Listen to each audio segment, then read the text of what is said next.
If you've clicked on this thinking I'm about to tell you that you're just not training hard enough, don't panic. It's actually the opposite. This is for the guys who are training hard. The ones doing 5-6 days a week, leaving the gym absolutely battered after 30 sets and every intensifier technique in existence.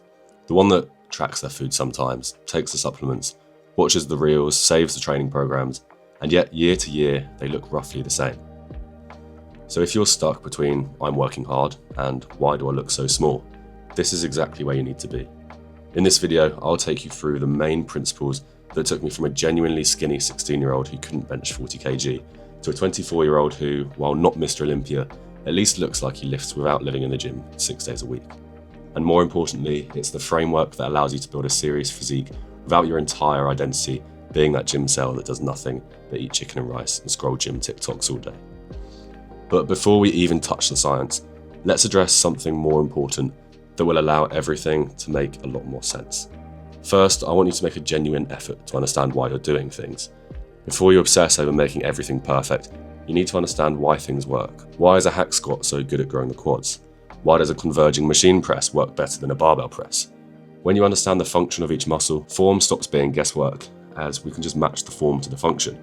You stop chasing whatever exercise your favorite influencer posted that morning, and you start asking a simple question. Does this load the target muscle within a meaningful range? When I was younger, I jumped programs every 6 weeks. New splits, different intensifier techniques, rest pause, drop sets, new optimal variation. Progress was mediocre because there was no anchor, and once I understood why movements worked, I could just double down on a handful of lifts I enjoyed and actually master them, and that's where the real gains started. So now that we've set that foundation, let's talk about the biggest myth in hypertrophy. First of all, you just don't need 20 sets. Yes, historically volume correlated with growth, but from now what we understand is that each additional set has diminishing returns. Those returns seem to peak around 3 to 4 hard sets for a muscle in a given session, and then after that you're paying a lot more fatigue for very little extra stimulus. So if 3 to 4 well-executed sets drive most of the adaptation, why would we cram 20 into one session? Why not do 3 to 4 high-quality sets twice per week and actually recover from them?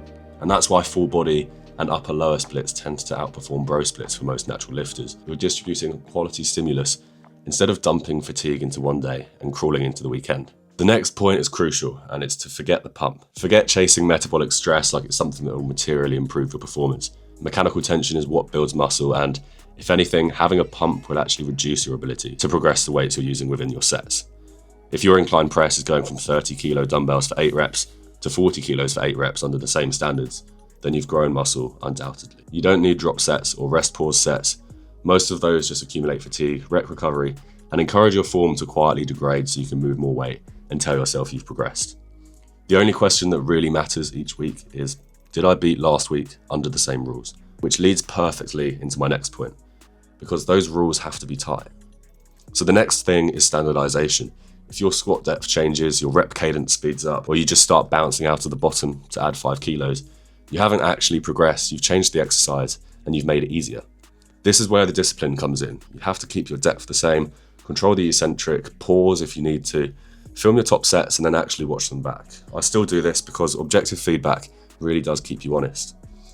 And once your form is locked in and progression is the focus, you then hit the bottleneck that most people ignore, which is just inadequate recovery. Arguably more important than what we do to stimulate the muscle in the first place. The gym is the stimulus, but then growth happens outside of it.